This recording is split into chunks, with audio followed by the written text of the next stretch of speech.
నమస్తే, welcome to our channel. నేను సిరి.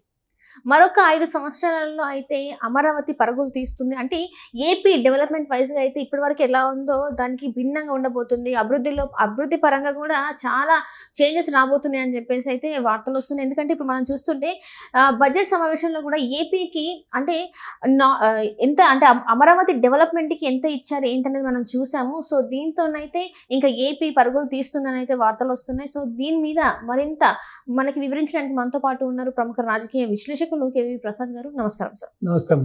ఇప్పుడు చూస్తుంటేనైతే ఏపీ పరుగులు తీస్తుంది. ఇంకొక 5 సంవత్సరాలలో అంటే ఇప్పటి వరకు చూసింది ఒక ఎత్తు అయితే ఇప్పుడు మనం చూడబోయేది ఇంకొక ఎత్తు అన్నట్టుగా వస్తున్నాయి. ఇప్పుడు చూస్తే మనము బడ్జెట్ సమావేశంలో ఏపీకి 1500 కోట్ల రూపాయలు అయితే వాళ్ళు ఇవ్వడం జరిగింది. ఇంకా ముందు కూడా ఎన్ని రకాలుగా సపోర్ట్ చేయాలో అన్ని రకాలుగా సపోర్ట్ చేస్తామని కూడా చెప్పడం జరిగింది. సో దీన్ని అసలు మనం ఎలా చూడాలంటారు? ఇప్పుడు జగన్మోహన్ రెడ్డి గారు ఆయన 5 ఏళ్ల పరిపాలనలో ఎన్నిసార్లు ఢిల్లీకి వెళ్ళారో మీరు చూశారు. ఏ రోజును కూడా రాష్ట్రం గురించి కానీ రాష్ట్ర ప్రజల గురించి కానీ రాష్ట్ర శ్రేయస్సు గురించి కానీ ఆలోచించాలి.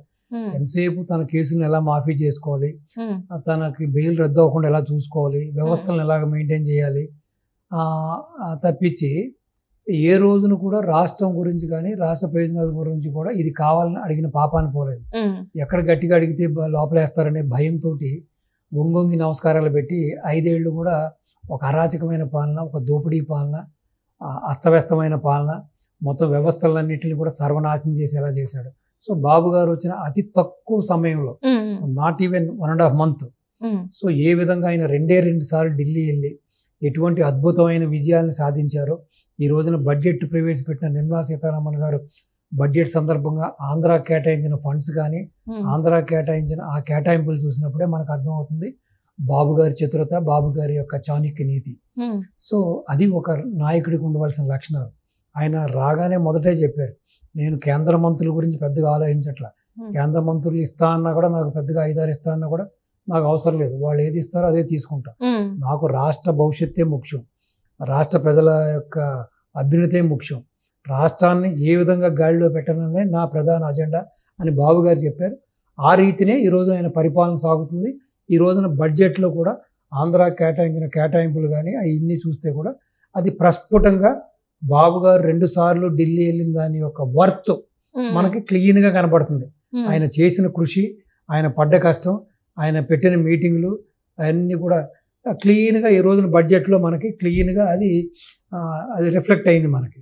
సో అదేవిధంగా ఈ రోజున మన పొంగూరు నారాయణ గారు ఎవరైతే మున్సిపల్ శాఖ మంత్రి గారు ఉన్నారో ఆయన ఇటు వెంకటాయపాలెంలో ఒక లోకల్ శాసనసభ్యుడు శ్రవణ్ కుమార్ గారితో కలిసి అక్కడ ఒక ఈఎల్ సెంటరు, అలాగే అంగన్వాడీ సెంటర్ని జరుగుతున్న పనులను పరిశీలించారు. అలాగే అక్కడి నుంచి ఉద్దండరాయి పాలన వచ్చి అక్కడ జరుగుతున్న అలాగే అంగన్వాడీ యొక్క భవనాన్ని కూడా పరిశీలించారు. ఆ సందర్భంగా మీడియాతో మాట్లాడుతూ నారాయణ గారు డెఫినెట్గా బాబు గారి యొక్క డైరెక్షన్లో, బాబు గారి యొక్క ఆశీస్సులతోటి మళ్ళీ అమరావతి పూర్వ వైభవానికి వస్తుంది.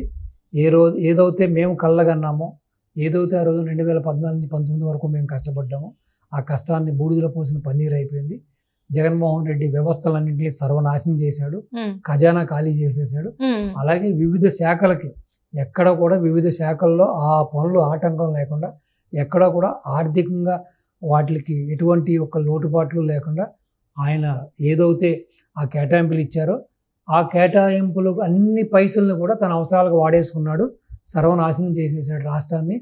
సో మళ్ళీ ఇప్పుడు గాడిలో పెడుతున్నాం. డెఫినెట్గా ప్రపంచం నివ్వెరపోయేలాగా, ప్రపంచం ఆశ్చర్యపోయేలాగా, so one of the best ఒక క్యాపిటల్గా మేము అమరావతిని తీర్చిద్దాం.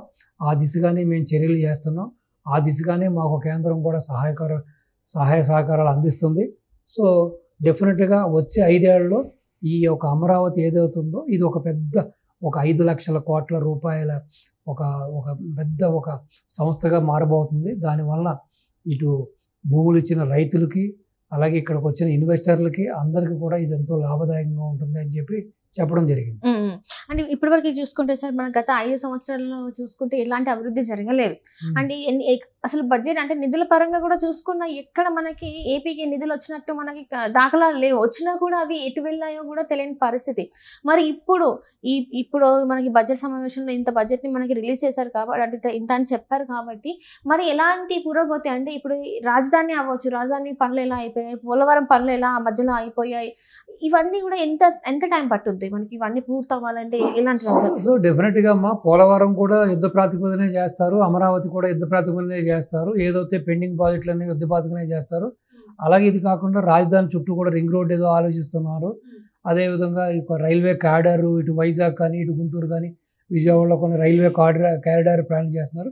ఇది ఒకటని కాదు, మ్యాక్సిమం ఎన్ని రకాలుగా రాష్ట్రం కోసం, రాష్ట్ర ప్రయోజనాల కోసం బాబు గారు సెంట్రల్ నుంచి ఆర్థిక సహాయం తీసుకోవడం కానీ, లేకపోతే వాళ్ళ యొక్క సహాయ సహకారాలు తీసుకోవడంలో ఆయన ఎక్కడ కూడా వెనుకంజ వేయరు. సో డెఫినెట్గా ప్రతి అవకాశాన్ని కూడా సద్వినియోగం చేసుకుని రాష్ట్రాన్ని, మళ్ళీ గాడి తప్పిన రాష్ట్రాన్ని, అధోగతి పాలైన రాష్ట్రాన్ని డెఫినెట్గా పెడతారమ్మా. ఈ రోజున దగ్గర ప్రతి నెల వడ్డీ కిందే ఈ యొక్క జగన్మోహన్ రెడ్డి చేసిన అప్పులు బటన్ నొక్కానని చెప్పి పంచింది ఎంతో తెలియదు, తెచ్చింది ఎంతో తెలియదు. ఈ రోజున రాష్ట్రాన్ని సర్వనాశనం చేసేసి 14 లక్షల కోట్ల రూపాయలకి ఒక అప్పుల పాలు చేసేసాడు రాష్ట్రాన్ని. అసలు ఈ డబ్బులు ఎక్కడ పోయినాయో తెలియదు, ఇందులో ఎంతమందికి లబ్ధి చెందిందో తెలియదు. కేవలం తను వ్యాపారం చేయడం కోసం, ఇటు ల్యాండ్, శాండ్, మైన్ రూపంలో ల్యాండ్ చేయడం కోసం, అలాగే అన్ని వ్యవస్థల్లో మీరు చూసారు, ఏదో ఒక నిమ్మ నీళ్ల కోసం కూడా, నిమ్మకాయ నీళ్ల కోసం 28 లక్షలు 24 లక్షలు ఖర్చు పెట్టారు. ఆ విధంగా ఒకటని కాదు, ఇటు అక్కడ ఏదైతే వైజాగ్లో ఆ భవంతులు కట్టుకోవడం, రిషికొండ కొండని బోడిగుండు చేసి అక్కడ 500 కోట్లు పెట్టి చేసినాం. అక్కడ వాడిన టైల్స్ కానీ, అక్కడ టబ్స్ కూడా చూస్తే లక్షల రూపాయలు. అలాగే ఒకటని కాదు. సో ప్రతి వ్యవస్థలో కూడా, అంటే వీళ్ళు ఏదైతే స్కీమ్ వేశారో దాని వెనకాల ప్రతిదీ కూడా స్కామే చేశారు. ఆ స్కామ్ని సొమ్ము రూపంలో మార్చుకున్నారు. కానీ ఏ రోజున కూడా రాష్ట్రం గురించి కానీ, రాష్ట్ర ప్రయోజనాల గురించి లేదు.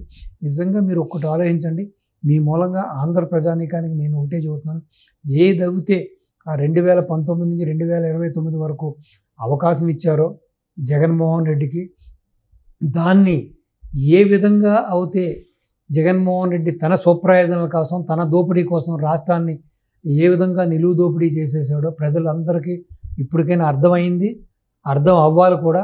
ఆ శ్వేతపత్రాలన్నీ కూడా ఫ్యాక్ట్స్ అండ్ ఫిగర్స్ తోటి రిలీజ్ చేస్తున్నారు. సో ఇవన్నీ చూసిన తర్వాత మళ్ళీ బాబు గారు వచ్చి పట్టుమని ఇంకా 1.5 month అవ్వకుండానే ఎటువంటి పురోగతి సాధిస్తున్నారు, ఏ విధంగా ఫండ్స్ సాధించారు సెంట్రల్ నుంచి, ఏ విధంగా రాష్ట్రాన్ని మళ్ళీ గాడిని పెట్టడానికి ఆయన కృషి చేస్తున్నారు, వీళ్ళందరూ చూస్తున్నారు.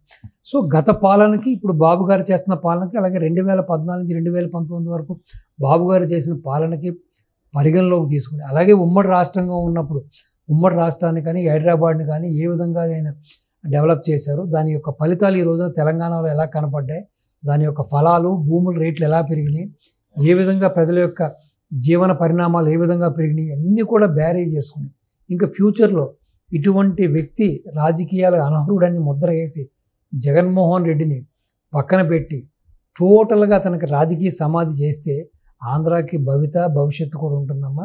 ఇప్పటికి కూడా జగన్మోహన్ రెడ్డి ఒక భూతంగానే తయారాడు. ఏమీ లేనిపోయిన దాన్ని కూడా రాద్ధాంతం చేస్తున్నాడు. ఎవరో 2 కార్యకర్తలు చనిపోయిన దాన్ని కూడా దానికి రంగుభూమి, ఢిల్లీ వెళ్ళి ఇప్పుడు ఢిల్లీలో ఆంధ్ర రాష్ట్ర పరువు తీయడానికి సంసిద్ధులు అవుతున్నారు. కాబట్టి ఎప్పటికైనా విజ్ఞులైన ఆంధ్ర ప్రజానీకం కళ్ళు తెరుచుకుని, ఇంకా తన వెనకాల ప్రయాణిస్తున్న కొంతమంది కులం కోసమో, మతం కోసమో, వర్గం కోసం తనని ఆరాధిస్తున్న వాళ్ళు, తనని అభినందిస్తున్న వాళ్ళు, తనని అనుసరిస్తున్న వాళ్ళు, తనని సపోర్ట్ చేస్తున్న వాళ్ళు ఎప్పటికైనా నిజాలు తెలుసుకుని బయటకు వచ్చి వాళ్ళు అతనికి పూర్తిగా రాజకీయ సమాధి చేసి అతన్ని ఏకాకిని చేస్తే ఈ రాష్ట్రం స్థితిగతులు మారుతాయి. తొందరలోనే మన రాష్ట్రం ఒక సింగపూర్గా మారడానికి ఎటువంటి సందేహం లేదు. ఎందుకంటే హైయెస్ట్ మనకి ఒక తీర ప్రాంతం ఉన్న ప్రాంతం మనకే అమ్మ. ఇండియాలో ఎక్కడా కూడా లేదు అంత పెద్ద తీర ప్రాంతం. ఈ మూల నుంచి ఆ మూల వరకు మనకు ఉంది. ఇక్కడ ఎక్కడో మనకి తడ నుంచి మొదలుపెట్టి అక్కడ ఇచ్చాపురం వరకు మనకు తీర ప్రాంతం ఉంది. కాబట్టి ఎప్పటికైనా సరే ప్రజలు నిజాలు తెలుసుకొని వాస్తవాలను గ్రహించి ఒక మంచి మార్గాన ఒక మంచి నాయకుడికి బాసటగా నిలబడితే రాష్ట్రం అమరావతి కాదు కదా, రాష్ట్రం యావత్ ఆంధ్ర రాష్ట్రం అద్భుతంగా డెవలప్ అవుతుంది, అన్ని రంగాల్లో ముందుంటుంది, యువతకు ఉద్యోగ అవకాశాలు వస్తాయి, జీవన పరిణామాలు మారుతాయి, ప్రమాణాలు పెరుగుతాయి, ఇండస్ట్రీస్ వస్తాయి. అలాగే ప్రజలు భయం లేకుండా వాళ్ళ ఆస్తులకు కానీ వాళ్ళ ప్రాణాలకు కానీ మానాలకు కానీ ఎటువంటి భయం లేకుండా హ్యాపీగా పిల్లా పాపలతో హ్యాపీగా ఉండడానికి, అలాగే భావితరాలకి ఒక మంచి భవిష్యత్తు ఏర్పడడానికి కూడా మార్గం ఉంటుంది. ఇప్పటికైనా ఈ ప్రజలు ఎవరైతే ఇంకా గుడ్డిగా అతను నమ్ముతున్నారో వాళ్ళు కూడా మారాలి, వాళ్ళు కూడా బయటికి రావాలి, రాష్ట్రం కోసం రాష్ట్ర శ్రేయస్సు కోసం వాళ్ళు కృషి చేయాలని మీ ద్వారా తెలియపరుస్తున్నాను. Right sir, right. Thank you so much. నమస్తే.